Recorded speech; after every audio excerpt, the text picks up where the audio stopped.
What's up, everybody? Today we're going to be stripping down the parts car. It's out. This thing out here. Went ahead and got the compressor filled up and dragged out here, and I'm gonna fill the tires up and see if we can get it in the shop. But it's just me today, so I threw these ramps out over this ditch here. Don't really know how well that's going to work out, but I guess I'm going to try and pull it with the Sequoia here. Alright, got this thing all hooked up, and the strap didn't even make it across the ditch here, so I just pulled on a little bit and the car started rolling down the hill. So that's a good sign. At least nothing's locked up or the brakes aren't seized or anything. But we'll go ahead and try and get it the rest of the way across here. Maybe I can just pull it by hand, I don't know. Let's see what happens.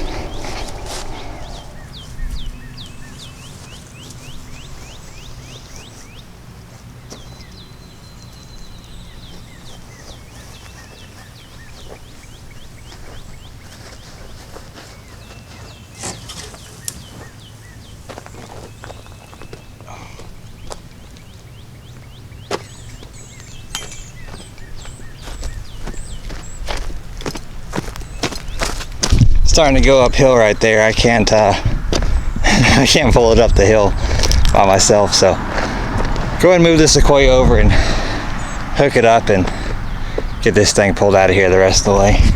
I got that thing hooked up onto that, but I'm actually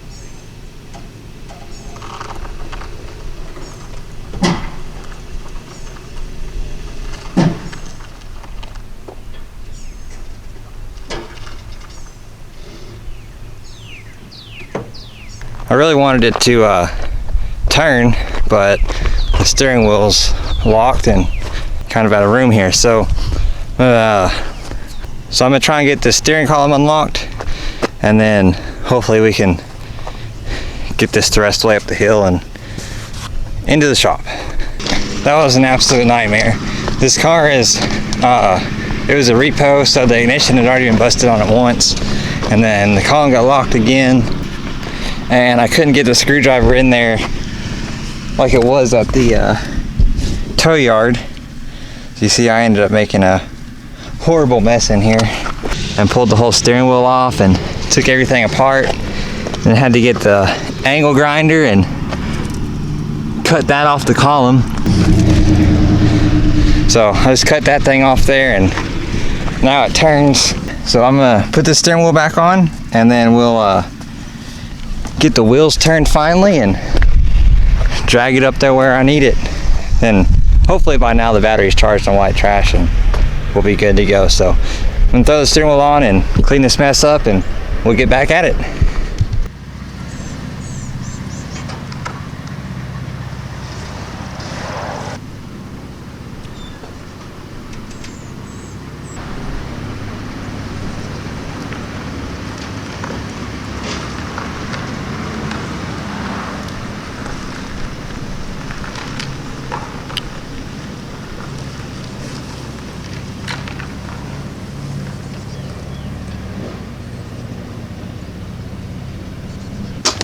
Well, that should do it. There should be plenty of run up to get into here.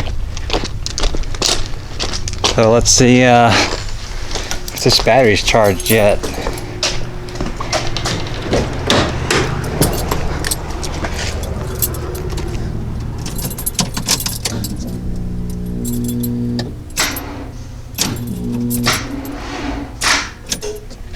Nothing.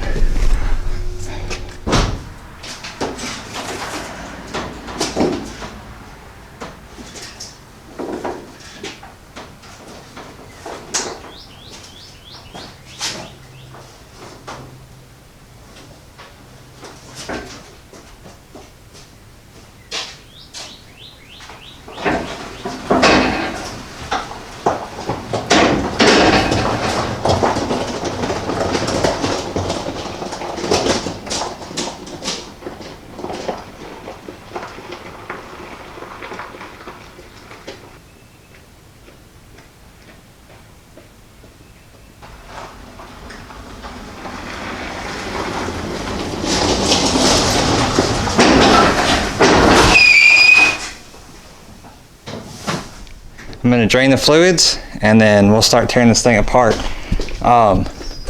We're probably going to be doing mostly time lapses from here on out. Probably, I don't know, 5, 7, maybe 10 minutes of time lapses. And we're just going to dismantle this entire car and put it up here into this little loft extension.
Alright, so pretty much got all the body stuff stripped off of it.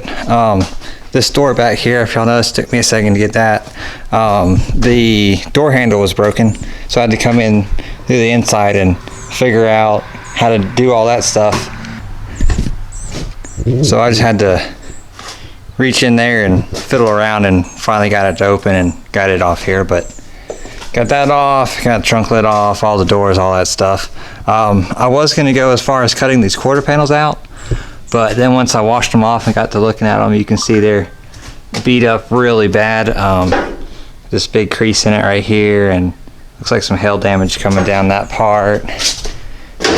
And this side over here is all folded up and stuff. But got everything out of here that seemed usable. Next, I'm gonna pull the swap out of here. I went ahead and pulled the ECU out of it, and someone had already changed it over to OBD1, so it was running a P28 with a jumper. And then it's got some jumpers here and there. Honestly, not the best harness. We might look into redoing that, getting some actual jumpers instead of these homemade ones, because the the actual jumper harnesses for these cars, you can get them for the distributor, the injectors, for the alternator, you know, whatever you need, you get all of them for like 30 bucks for the whole set. So probably looking to just get some of those, but start ripping this engine out either later on tonight or in the morning. So we'll see y'all then. All right, well, let's get back to it.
That axle nut did not want to come loose, but finally got this thing to break loose. So just gotta take the suspension apart there and pull the axle out, and then just drop the engine mounts, and it should be ready to come out. So it's got kind of late on me, so I'm gonna leave it here for tonight, and we'll come back and get it knocked out in the morning. All right, next day down here. Went ahead and got everything put up there, all the doors and stuff, all the usable stuff anyways. So next up is finish getting this axle pulled out. So we'll go ahead and cut to a time lapse of that, and then we'll switch over to dropping this engine out of here.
Alright, got all this pulled out, and then went ahead and pulled that header off and pulled the transmission off. It says it's going in a CRX, so it's got a cable transmission. He has no use for this one. But it looks like the scrapyards and stuff are going to be closed next week. So this is really as far as I can get on this car for now, because I still need it to roll and stuff, so it's not stuck here on the lift. But we can go ahead and get the engine and the computer and all that stuff over to Tim so he can get working on his CRX, and then we'll get the suspension and everything ripped off this whenever the scrapyards open back up. But sorry, this video was mostly time lapses. I'm not even sure how much footage we actually ended up getting, but I just didn't really know any other way to film this stuff. But we'll see you next week for another one. We'll probably be fixing white trash out there from the damage it took at the Tennessee Gambler a couple weeks ago. But thanks for watching. We'll see you next week for another one. Be sure to like, comment, subscribe.